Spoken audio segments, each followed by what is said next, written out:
Shalom warga kerajaan Allah. Shalom. Wah, kencang. Sekali lagi shalom. Shalom. Saya melihat wajah-wajah yang bersuka cita dalam hadiratnya. Haleluya. Ini hari pencurahan Roh Kudus, betul ya? Ya, kita udah doa 10 hari. Ya bukan kita sih, maksudnya hari-hari ini ya. Teman-teman, dalam Kingdom Theology, Roh Kudus adalah sebuah materai dalam hidup kita. Yang ketika kamu dicap oleh Roh Kudus, itu menandakan kamu kepunyaan kerajaan Allah. Sehingga gerbang alam maut tidak dapat menguasaimu. So, dipenuhi Roh Kudus bukan cuma sekedar berbahasa lidah. Dipenuhi Roh Kudus bukan cuma sekedar mengeluarkan karunia-karunia. Tapi dipenuhi Roh Kudus adalah kamu benar-benar fakta bahwa kamu dimiliki oleh kerajaan Allah. Kamu milik siapa? Amin. Sehingga kalau kamu rusak, kamu tahu kamu milik siapa, kamu harus balik kemana. Kalau kamu hancur, kamu tahu kamu harus balik kemana. Your manufacture-nya kemana? Itu the kingdom of God. Dan dia gak pernah gagal. Amin. So, begitu besar kasih karunia Allah. Saya bersyukur saya memiliki Allah yang hidup, ya. Jadi ada satu poin, barang siapa banyak dikasihi, ia akan banyak berbuat kasih, betul? Di gereja ini value-nya, saya jarang sebenarnya ngomongin tentang neraka atau menghakimi dosa orang, jarang sekali di sini. Saya lebih senang menceritakan tentang kebesaran kasih Tuhan. Kenapa? Bukan saya memperbolehkan jemaat untuk melakukan dosa, bukan. Tapi saya percaya bahwa ketika Anda menikmati berapa besar kasih Tuhan, Anda nggak akan mau lakukan hal yang menjauhkan Anda dari kasih Tuhan. Make sense nggak? Betul? So, saya pengen gereja ini memberitahu semua jemaat bahwa betapa Tuhan mengasihi Anda. Amin? Bilang kiri kanannya, Jesus loves you so much. More than you think. More than you feel, more than you know. Haleluya, kasih tepuk tangan bagi dia. Wow. Kalau Anda pikir bahwa dia sudah mengasihi saya, ada lagi dia bisa kasih lagi yang lebih lagi yang buat kita terheran-heran. Betul? Ya? Mau lebih terheran-heran lagi? Set the limit off. Bilang sama pikiran kita, set the limit off. Kalau kamu udah Tuhan tuh begini, ya kamu cuma tahu Tuhan segitu. Tapi set the limit off, kamu akan dibikin amazed hari demi hari. Dari kemuliaan sampai kemuliaan setelah. Amin. Ya. Oke. Hidup ini bukan kesempatan, bukan hanya kesempatan, tapi hidup ini peperangan, betul? Vio bilang di minggu pertama, kita ini korban perang, kata Vio ya. Korban perang gak jadi masalah tuh. Tapi yang paling penting, kamu di pihak yang menang apa di pihak yang kalah? Pernah nonton Hacksaw Ridge? Betul? Yang dia gak mau bunuh orang, dan dia panggilannya nyelamatin korban-korban. It's okay. Kalah, jadi korban, it's okay. Yang penting kamu di pihak yang menang. Oke? So, kita lihat bahwa ketika kita di pihak yang kalah, kita akan kehilangan, itu hukum perang, betul? Ketika kita menang, kita akan mengambil. Saya bilang mengambil, itu hukum perang. Setiap kemenangan dalam hidup Anda, setiap aspek kemenangan, kamu akan mengalami terobosan dan mengambil sesuatu yang lebih besar, betul gak? Oke, nah kita bahas ke spiritual. Tema di minggu kedua ini, the meek will inherit the earth. Bukan the world, tapi the earth, bumi, fisik. Oke, coba injek, pastikan kamu nginjek di tanah. Jangan ngawang-ngawang. Dan ini punya kamu, haleluya. Oh, nggak ada yang amin. Belum mengerti karena belum dikhotbahkan ya. Oke, oh by the way, welcome Bung Randy ya. Ricky, sorry Randy, so kenal banget gue ya. Bung Ricky, sorry Randy lagi. Ada yang baru pertama kali hadir? Ini di belakang samping. Oh, Gedi. Oh, ini siapa? Vanes ya. Kasih tepuk tangan dong buat Vanes, buat Bung Ricky ya. Iya, sampingnya Isak udah pernah ya tuh? Oh, 2 kali. Oh, ini yang kedua. Oh, pantes jarang lihat ya. Oke. Sorry. Ya, selamat datang ya. Tadi kenalan sama Ricky. Pasti kamu nggak tahu saya gembalanya kan? Bener nggak? Jadi ngobrol panjang, mana ini gembalanya gitu nggak? Bung Ricky, Anda bukan orang yang pertama yang memikirkan seperti itu ya. Oke. Nah, ini Matius 5 ayat 5. Teman-teman, kalau mistranslation kita bisa salah nanti menafsirkan Alkitab, sehingga saya menampilkan yaitu dari huruf Yunaninya, yaitu Matius 5. Ya, berbahagialah orang yang lemah lembut karena mereka akan memiliki bumi. Dalam bahasa Yunaninya itu dari kata ge, ya. Itu artinya earth atau land. Modernnya itu yi, kalau itu pelafalannya aja. Oke? Jadi berbahagialah orang yang lemah lembut karena mereka akan memiliki bumi. Perhatikan kata karena. Itu mereka, ini karena. Karena itu adalah instantly cost. Kamu dipukulin karena kedapatan kamu maling. Betul nggak? Jadi begitu ada kata karena itu instantly cost. Kamu ditampar karena kamu ngomong kasar. Ketika kamu ngomong kasar langsung tamparan melayang. Make sense sampai sini? Itu instantly cost. Jadi ketika kamu mencapai satu kondisi ideal yang di Tuhan maksud, berbahagialah orang yang lemah lembut, maka instantly cost kamu akan memiliki bumi. Kamu baca Matius 5 dari awal.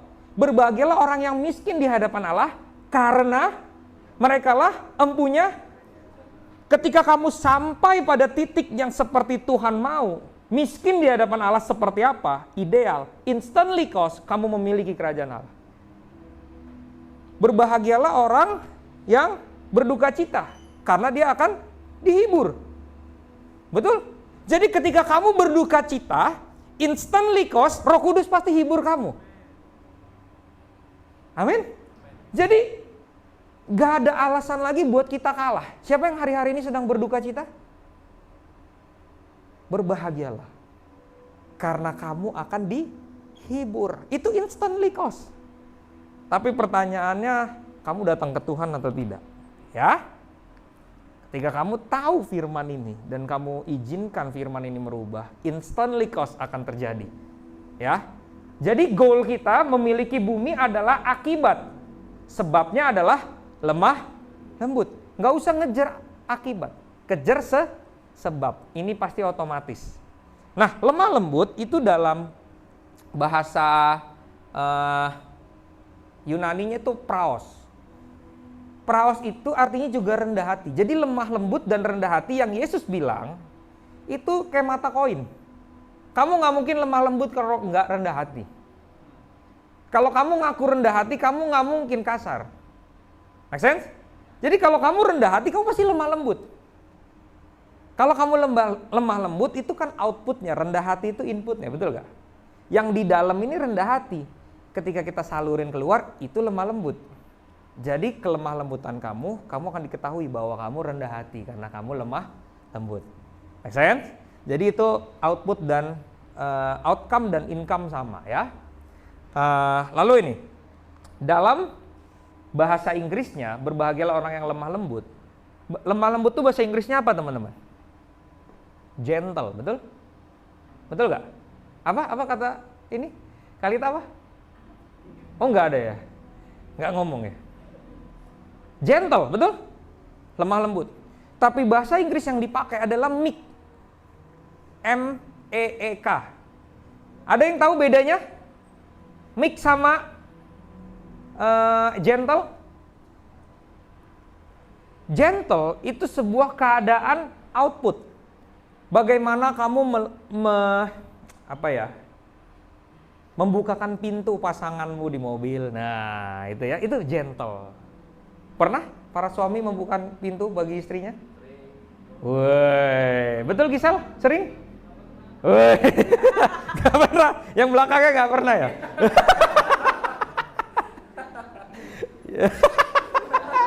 Saya jadi gak enak nerusinnya kan? Mau nggak? Bahas aja berdua ya.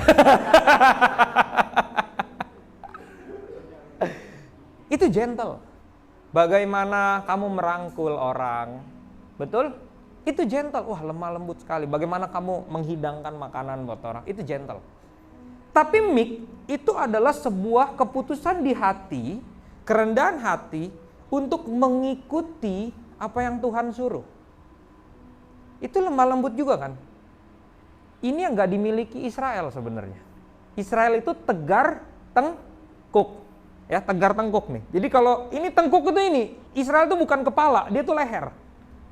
Dia bilang Israel itu tegar tengkuk. Jadi kalau Tuhan mau bilang Israel kanan, dia nggak mau ke kanan teman-teman. Karena dia tegar tengkuk. Ya. Nah, meek itu sebaliknya. Ketika Tuhan bilang, ampuni, kamu siap Tuhan, aku ampuni. Nah, nangkep ya? Ketika Tuhan bilang memberi, siap Tuhan. Itu lemah lembut bukan? Lemah lembut, kamu gampang dibentuk, betul? Ngerti sampai sini? Jadi kata yang dipakai lemah lembut di sini adalah kamu bisa dibentuk oleh Tuhan. Amin. Ketika kamu bisa dibentuk, Tuhan akan membawa kamu akan mewarisi memiliki bumi. Siapa yang pengen punya rumah di sini? Oh, ini udah punya rumah, mau punya rumah lagi? Mau dua, siap. Bagus, sip. Siapa yang mau punya rumah? Siapa yang belum punya rumah? Nah, ini kabar baiknya saya akan membahas dari sisi teologi, mau? Saya nggak ngajarin prosperity gospel, oke? Tapi saya tahu bahwa ada prosperity mengikuti pesannya Tuhan. Itu janjinya. Ya. Jangan kejar prosperity-nya, kejar Tuhannya, oke? Kalau prosperity-nya itu, kalau prosperity gospel, kejar prosperity-nya. Ya. Kalau ini kejar gospel-nya. Oke, saya akan bahas hal yang make sense. Kebetulan ada Gedi di sini. Saya udah pernah ngomong ini sama Gedi. Ya. Kita ngomong dulu janji pada Abraham. Ya. Janji pada Abraham itu di kitab Kejadian, betul? Lalu diulangi lagi di zaman hukum Musa, mereka tahu nenek moyangnya adalah Abraham. Tapi ini juga dibahas oleh Stefanus di Kisah Para Rasul 7. Alkitab kita bisa dipercaya secara sejarah. Karena dari ribuan tahun kisah Abraham dipakai kisah di Musa, ribuan tahun lagi sampai zaman Yesus, kisah Abraham masih dipakai oleh Stefanus. Nangkap sampai sini? Jadi kisah Abraham bukan dongeng. Setuju? Artinya kalau bukan dongeng, Yesus katakan gini dalam perjanjian baru. Yesus tuh mati buat kita supaya berkat Abraham bisa turun bagi kita semua, sampai bangsa-bangsa lain. Setuju? Apa berkatnya Abraham? Kita harus tahu itu. Sehingga kamu bisa mendapatkan apa yang Yesus kasih. Jawab Stefanus, hai saudara-saudara dan bapak-bapak, dengarkanlah. Allah yang maha mulia telah menampakkan dirinya kepada bapak leluhur kita Abraham. Ketika ia masih di Mesopotamia, sebelum ia menetap di Haran. Dan berfirman kepadanya, keluarlah dari negerimu dan dari sanak saudaramu dan pergilah ke negeri yang akan kutunjukkan kepadamu. Maka keluarlah ia dari negeri orang Kasdim, lalu menetap di Haran. Dan setelah ayahnya meninggal, Allah menyuruh dia pindah dari situ ke tanah ini, Israel, ya. Oke, Yerusalem, tempat kamu diam sekarang. Dan disitulah Allah tidak memberikan milik pusaka kepadanya, bahkan setapak tanah pun tidak. Jadi Abraham disuruh ke sana, tapi nggak dapat apa-apa. Padahal janjinya dia akan membuat Abraham jadi bangsa yang besar, betul? Tetapi ia berjanji akan memberikan tanah itu kepadanya menjadi kepunyaannya dan kepunyaan keturunannya, walaupun pada waktu itu ia tidak mempunyai anak. Jadi Tuhan tidak pernah melanggar janjinya. Tuhan janji sama Abraham, tapi Abraham gak memiliki apa-apa, betul? Abraham ngungsi sampai akhirnya juga pas dia mati, tulang-tulangnya harus diambil, dikuburin ke tanah yang diberikan Tuhan, betul gak? Tapi ini adalah hal yang menarik. Anak muda, kalau papa mamamu hari ini belum ikut Tuhan sungguh-sungguh, it's okay. Tapi pastikan kamu ikut Tuhan sungguh-sungguh. Kenapa? Tuhan memperkenalkan dirinya sebagai Allah Abraham, Ishak, dan Yakub. Dan dia gak pernah ngomong cuma akulah Allah Abraham, akulah Allah Ishak. Dia akan ngulangin terus, Allah Abraham, Ishak, dan Yakub. Kamu tahu apa yang ditabur Abraham? Yaitu Ishak. Ketaatan Ishak membawa Yakub mewarisi negeri yang dijanjikan pada Abraham. Jadi para bapak-bapak rohani, hari ini kamu nabur buat anak-anak rohanimu. Mungkin bukan kamu yang nuai.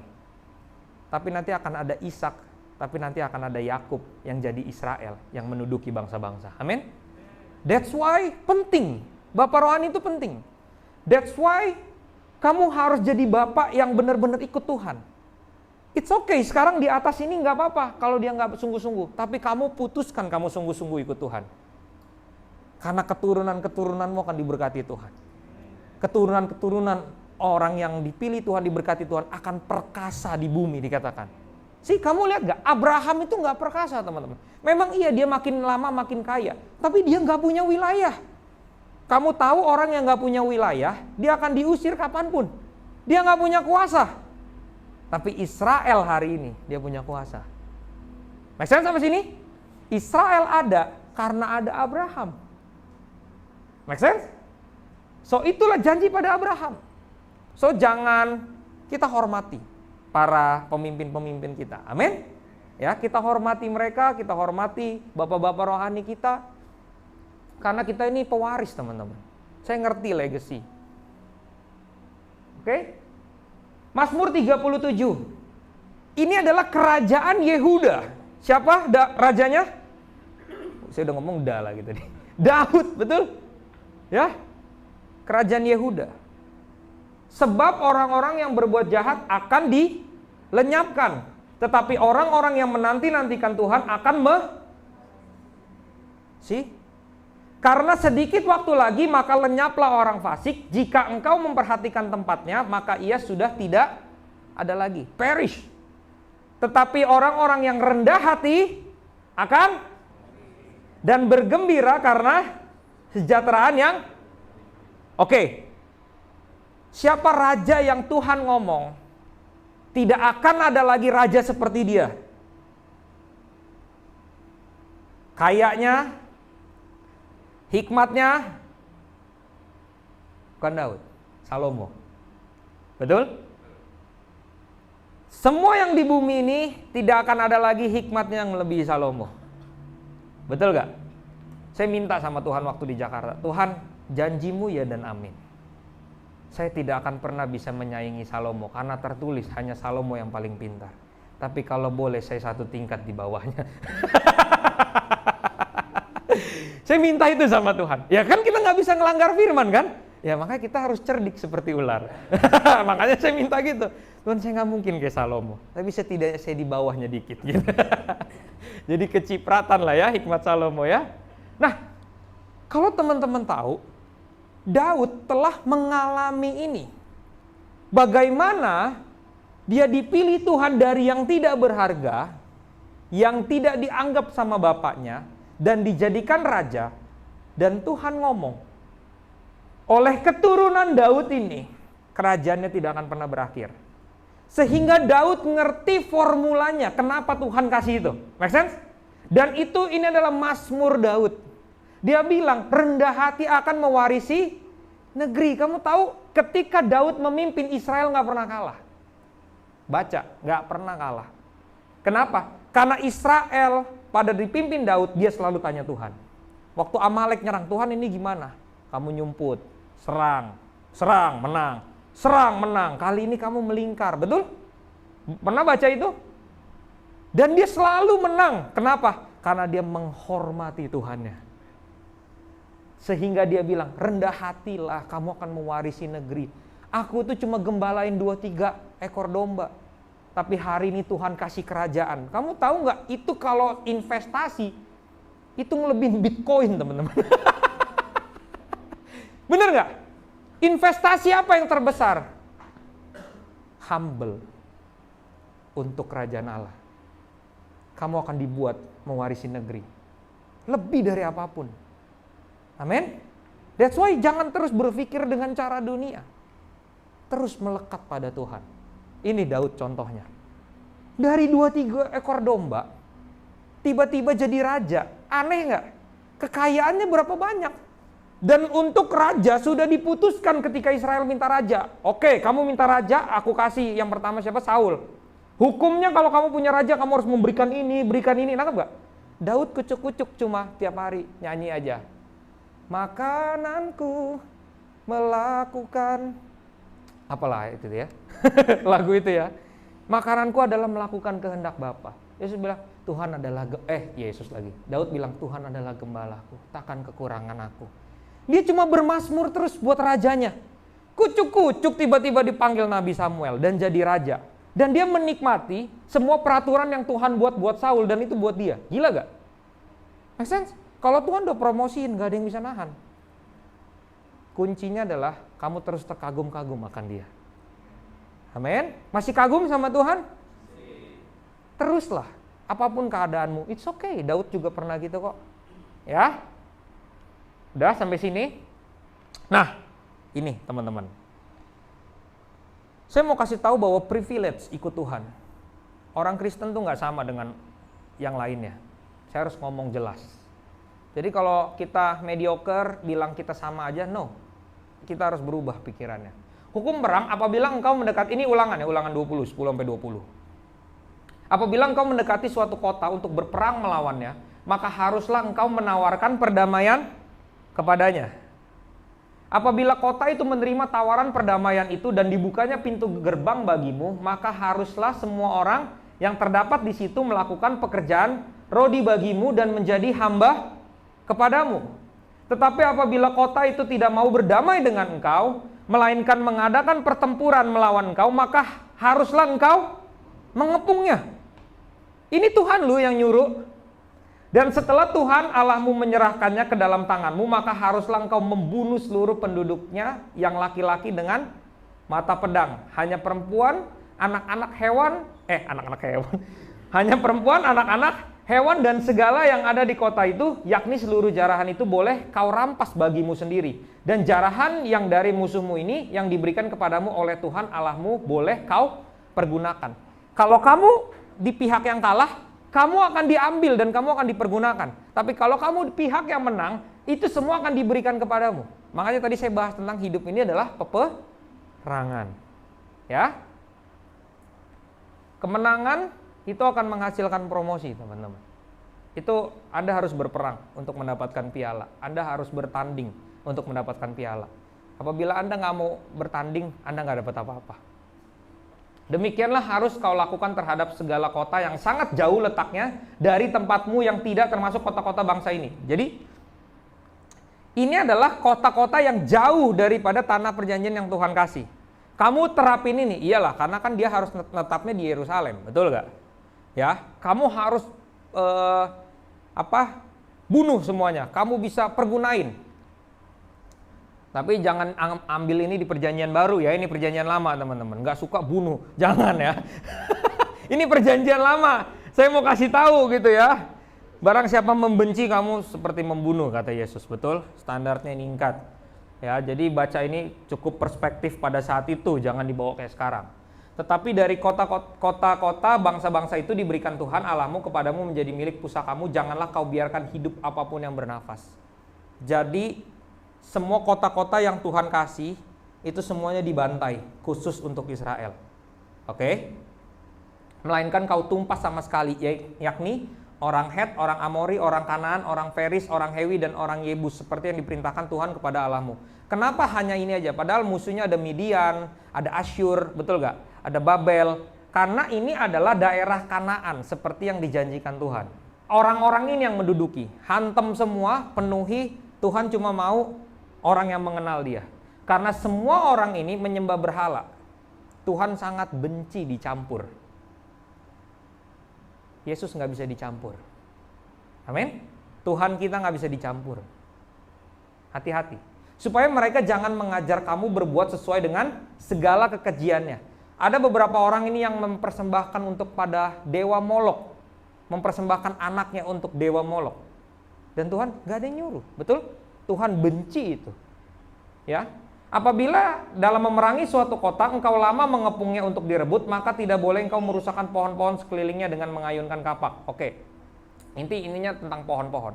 Tapi ada satu hal yang teman-teman harus lihat. Gini. Dari 2 ayat ini tawarin damai. Berarti gini. Israel pada saat itu juga dia hebat karena ada Tuhan, bukan karena pasukannya terhitung banyak. Make sense?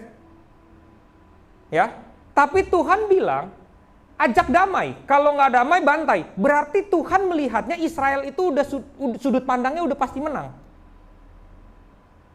Betul nggak? Kalau Tuhan ragu Israel menang, ya dia nggak bilang dong. Ajak aja damai. Kalau nggak mau sikat. Berarti dari sudut pandangnya Tuhan, kemenangan itu sudah ada. Bahkan sebelum perang. Oke? Jadi kalau hari ini kamu lagi peperangan, kemenangan sudah ada. Sebelum itu terdeklarasi dalam hidupmu. Beda nggak? Kamu tanding kamu udah yakin menang, sama kamu tanding kamu nggak tahu kamu menang apa kalah. Beda nggak? Beda. Confidentmu beda. Makanya kalau ngomong Yesus tuh nggak usah malu-malu. Amin. Ya. Kalau ngomong Yesus jangan malu-malu. Nah, tapi dari semua cerita ini teman-teman, kesannya Tuhan kayak nggak adil, betul nggak? Kayaknya bangsa lain itu diciptakan untuk dibinasakan. Sorry to say. Bener gak? Sekarang pertanyaannya gini. Orang Het, Amori, Kanan, Feris, emang itu bukan ciptaan Tuhan? Ya kan? Semua ciptaan Tuhan, termasuk pelangi-pelangi alangkah indahmu. Bener gak? Pelukismu agung. Tuhan bukan agung ya. Bukankah itu ciptaan Tuhan? Tapi seperti diciptakan hanya untuk dibinasakan. Nah ini garis bawahi. Itulah akibatnya apabila hidup tanpa pengenalan akan Tuhan yang benar. Tuhan gak jadi masalah. Dihantam semua, Tuhan cuma pengen mendirikan namanya dan tahtanya. Seperti awal penciptaan dia menciptakan manusia. Have dominion. Make sense? Sehingga dia hanya mau orang yang mengenal dia Allah yang hidup. Yang boleh menduduki wilayah. Oke, saya akan bahas tentang wilayah. Betul? Ketika Tuhan ngomong, aku akan menyerahkan tanah ini bagi bangsa Israel. Itu ada orang-orangnya teman-teman. Ada orang-orang Kanaan yang menduduki. Tapi Tuhan bilang, aku akan memberikan tanah ini. Jadi teman-teman, kalau sekarang SHM tahu SHM? Surat hak milik. SHM tanah itu punya kamu, anggaplah itu punya Filistin ya. Pada saat itu, punya Filistin. Tuhan bilang, gue mau kasih ini buat Israel. Mau ngomong apa lo? Ibaratkan rumah kita nih sekarang. Nih rumah inilah, rumah saya nih dekat sini. SHM-nya atas nama keluarga kami, betul? Tapi Tuhan bilang, gue kasih Erik ya misalnya. Nah, aneh nggak? Aneh nih. Secara hukum dunia nggak bisa pak. Makanya kok kayak nggak adil gitu ikut Tuhan. Dia sangat memprioritaskan Israel. Tapi inilah yang berkat buat kita. Bahwa ketika kamu mengikuti kehendak Tuhan, Tuhan akan memberikan kamu sebuah wilayah untuk kerajaannya ditegakkan.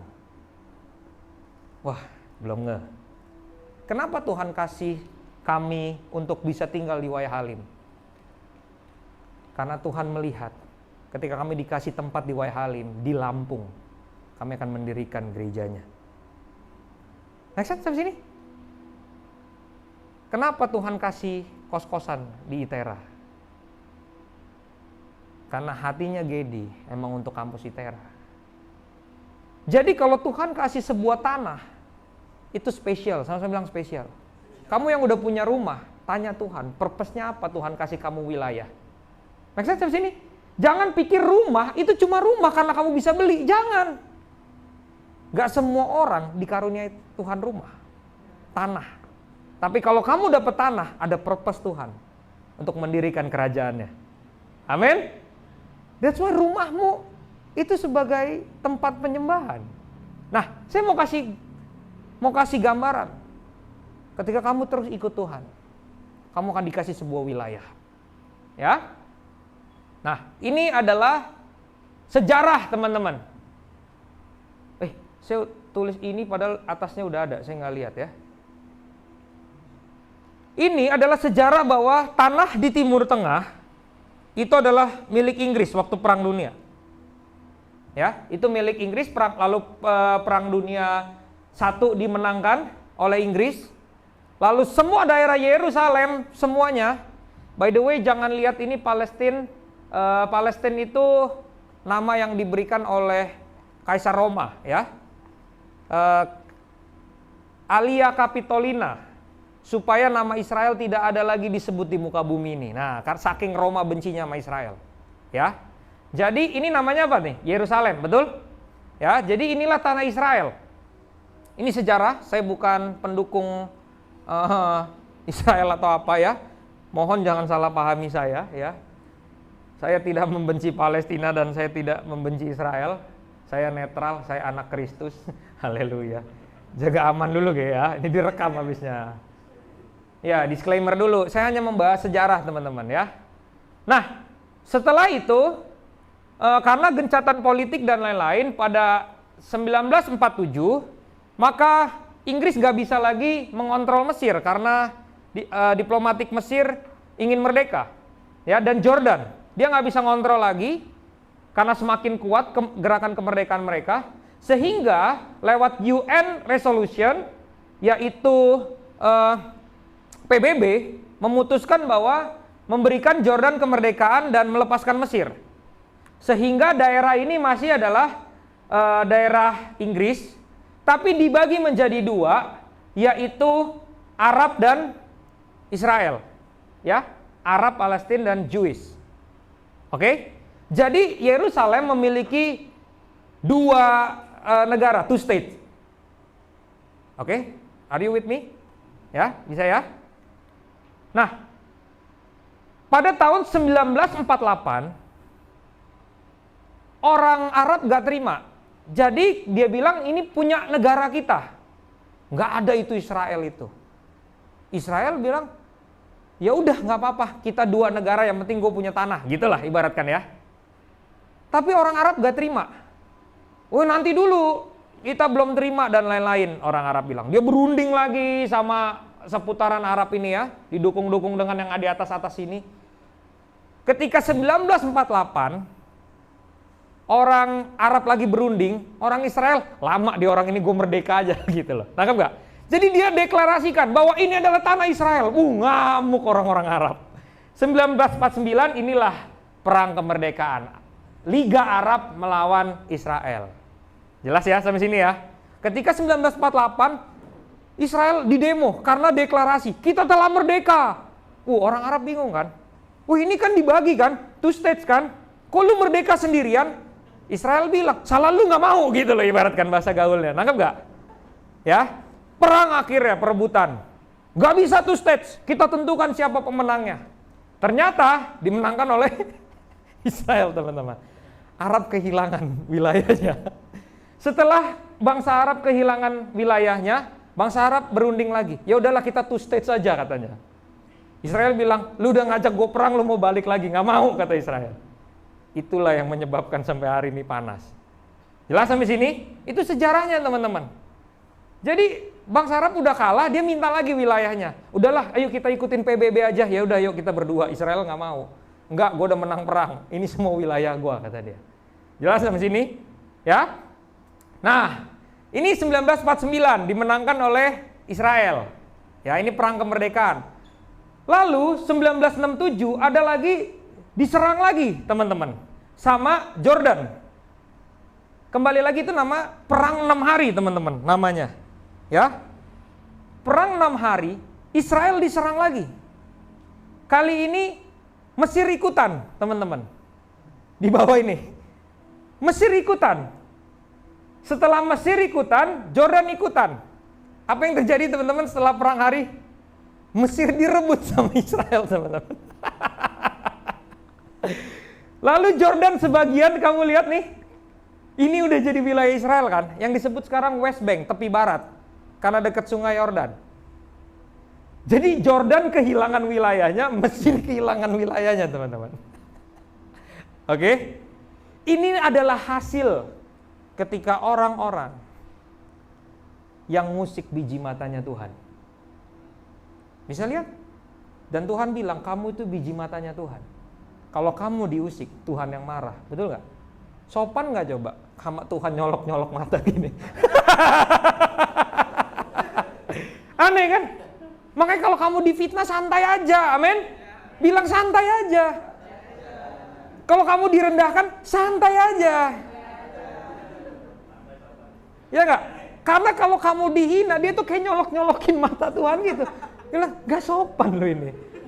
Ditempeleng, kayak Herodes kau, mati dimakan cacing. Ya kan? Santai aja. Ini akibatnya ketika orang menyentuh kamu, maka dia akan kehilangan banyak. Dan kamu makin bertambah. Amin. Ayo masukin dong dalam pemikiranmu bahwa Yesus dalam hidupmu, dia gak perlu dibela.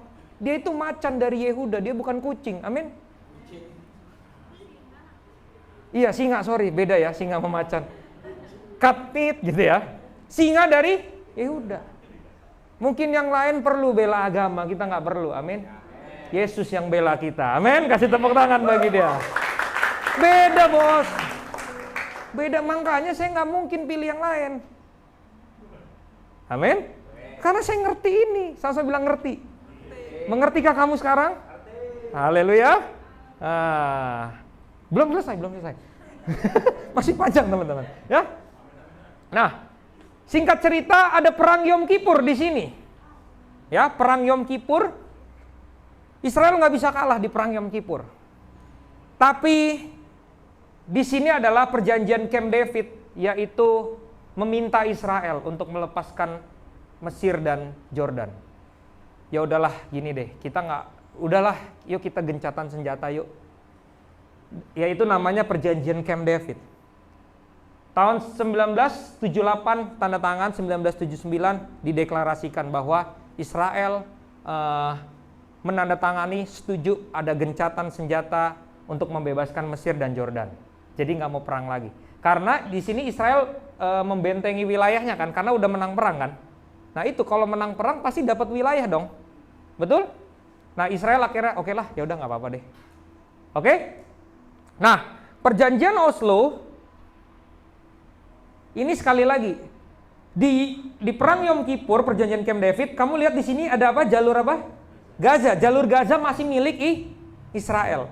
Tapi pada perjanjian Oslo ini membagi 3 daerah, yaitu daerah A, daerah B, dan C. Sipil diberikan, rakyat Arab Palestina diberikan wilayah oleh Israel. Jadi Israel, ya udah deh kami buka deh, nggak apa-apa. Tapi untuk urusan militer, ya, di bawah kontrol tepi barat itu masih di bawah kontrol Israel 60%. Makanya ada ini, nangkep gak? Ijo-ijo ini Palestina, Arab. Jelas sampai sini? Jadi Israel membuka wilayahnya, ya udah deh, yang mau tinggal sama kita, it's okay, nggak apa-apa. Tapi Gaza juga dilepaskan. Disinilah diduduki Hamas, bukan Palestina. Hamas itu yang terus nyerang Israel. Jadi Palestina itu nggak ikut-ikutan. Makanya perangnya adalah Israel vs Hamas. Hamas itu kayak ormas garis keras. Nangkap sampai sini? Itu sejarahnya teman-teman. Ya, inilah yang terjadi pada Israel. Artinya gini teman-teman. Yang saya mau kasih tahu adalah dari perjalanannya. Tuhan janji di kitab Yehezkiel, Yesaya, aku akan mengumpulkan bangsaku yang telah tercerai-berai. Dan inilah 1948 Israel merdeka sebagai satu negara yang mereka berkumpul. Make sense sampai sini? Itu janjinya udah berapa ribu tahun lalu. Artinya teman-teman, Tuhan tetap dari zaman Adam, Tuhan ciptain bumi dari nggak ada jadi ada. Lalu Tuhan memberikan bumi ini buat manusia, betul? Cultivate, have dominion, betul? Tapi dunia ini hancur karena dosa. Tapi Tuhan itu konsisten dari dulu, sekarang, sampai selamanya. Dia tetap memilih caranya yang sama. Lalu dia pakai Israel untuk menunjukkan untuk semua bangsa-bangsa bahwa ada batu penjuru di Israel. Bahwa Allah yang hidup itu menjadi Tuhan atas satu bangsa, yaitu Israel. Kamu baca di Wikipedia bagaimana perbandingan perang kemerdekaan, perang 6 hari, perang Yom Kippur, itu nggak seimbang. Tapi Israel selalu menang. Kenapa? Karena Tuhannya yang memenangkan peperangan. Kamu lihat apa area hidupmu hari ini?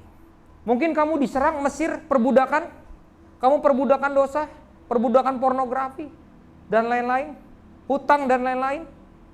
Mari kita punya mindset merdeka. Amin. Kamu mungkin diserang terus, tapi selama kamu di pihak Tuhan, kemerdekaannya di spiritmu, di pikiranmu merdeka. That's why Yesus bilang, ketika anak memerdekakan, kamu benar-benar merdeka. Apa ketakutanmu? Apa ketakutanmu untuk mengampuni? Apa ketakutanmu untuk lebih rendah hati? Apa ketakutanmu untuk memberi? Menangkan itu semua. Karena kamu akan mendapatkan wilayah lebih besar. Amin.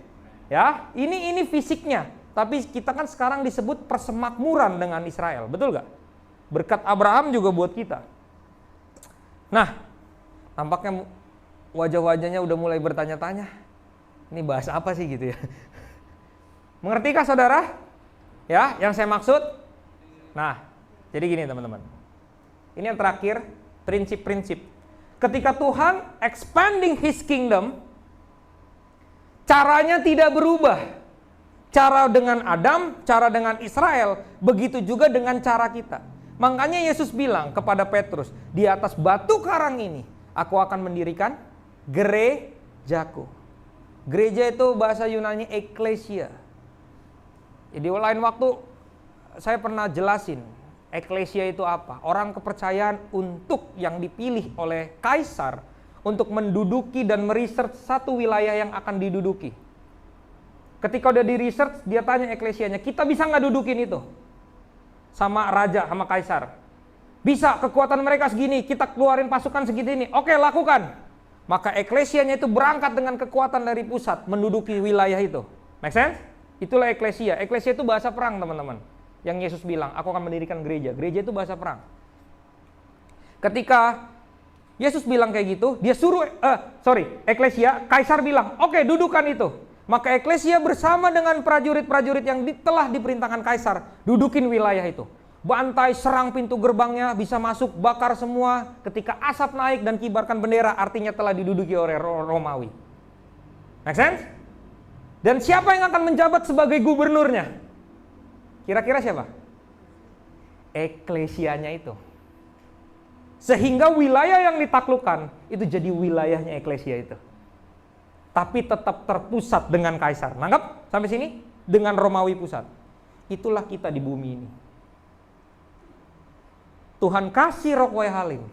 Tuhan kasih daerah wilayah Way Halim ini buat kita teman-teman. Kita harus berdampak bagi kecamatan ini. Amin. Kita berdampak. Itulah yang Tuhan mau bagi hidup kita. Ya, tetap sama. Kita menduduki satu wilayah. Menaruh perwakilannya lalu memberikan wilayah pemerintahan. Ditaruh Israel, dikasih tanahnya. Betul? Supaya kamu ambasador. Nonton khotbah saya di YouTube yang lainnya, Kingdom Ambassador. Waktu itu di rumah, saya bahasnya. Tuhan buat perbedaan antara wilayahnya dan bukan. Setuju? Setuju? Kamu spesial. Yang bergabung akan aman, yang melawan akan hancur. Itu prinsip-prinsipnya. Betul nggak? Hari ini kamu pernah ditikam dari belakang? Bukan secara fisik ya. Maksudnya dikhianati pernah? Saya pernah. Saya pernah ditipu sama anak rohani sendiri. Serius. Hari ini apa yang terjadi? Nggak baik-baik aja juga hidup dia. Hidup saya juga nggak jadi melarat kok. Maksudnya sampai sini? Yang bergabung akan aman, yang melawan akan hancur. Ketika anak rohani saya ini nipu saya, dia jadi nggak enak. Dia meninggalkan pengembalaan kita. nggak karu-karuan hidupnya. Merokok lagi, dan lain-lain. Tapi barang siapa yang hancur, terus mendekat bersama-sama di dalam gereja ini, dia lama-lama makin pulih. Amin. Barang siapa bergabung, dia akan aman. Melawan akan hancur. Dan yang kelima, Tuhan menjaga wilayahnya. Betul? That's why Israel sampai hari ini nggak bisa kalah. Kenapa? Karena Tuhan belum bilang Israel kalah. Karena itu wilayahnya Tuhan. Karena sampai hari ini dunia taunya bahwa itu adalah ada Allah yang hidup. Itu bangsa pilihan Tuhan. Jadi kalau dia kalah, berarti dia anggapannya ngalahin Tuhan. Jelas sampai sini? Nama Tuhan yang rusak. Jadi Tuhan nggak akan mau kamu kalah. Apa yang terjadi pada Het, Amori, Hewi, Kanaan, dan lain-lain. Semua nama telah hilang. Betul? Hari ini jadi Turki, hari jadi Irak. Sih? Nama Het, Amori, Hewi, Kanaan mana? Udah nggak ada lagi. Tetapi Israel dari zaman Yakub tidak pernah hilang sampai hari ini. Bisa lihat? Berbahagialah kamu bukan karena kamu melakukan mujizat, tapi berbahagialah kamu karena namamu tercatat pada kitab kehidupan. Amin. Namamu nggak hilang, teman-teman. Sekalipun kamu mati, legasimu akan tetap ada. That's why fathering is important. Amin. Ya. Nih. Bagaimana dengan hidupmu? Ketika Tuhan, sama ya prinsipnya ya. 1 Korintus 3 ayat 16. Ini slide yang terakhir ya. Tidak tahukah kamu bahwa kamu adalah bait Allah dan bahwa Roh Allah diam di dalam kamu? Jika ada orang yang membinasakan bait Allah, maka Allah akan membinasakan dia. Sebab bait Allah adalah kudus dan bait Allah itu ialah kamu. Siapa yang ingin menghancurkan kamu, Allah akan membinasakan dia. Kenapa? Karena ada hukum. Tuhan menjaga wilayahnya. Ini tepat pada hari pencurahan Roh Kudus. Yang tadi saya katakan ketika Roh Kudus turun atas kamu, kamu adalah kingdom property. Dan Tuhan akan jaga kamu dengan segala macam cara. Kamu ditipu, dia tetap bukakan pintu yang lain. Kamu difitnah, Tuhan akan kirim orang lain yang akan bela kamu. Amin. Kenapa? Karena dia protect his property. Betul? Kerajaan sangat marah ketika kehilangan wilayah. Betul gak? Dia akan upayakan untuk merebut wilayahnya kembali. That's why kematian pun diambil sama Yesus. Karena dia tidak menginginkan satu pun yang binasa dan hilang. Sih, kamu lihat betapa Tuhan mencintai kamu.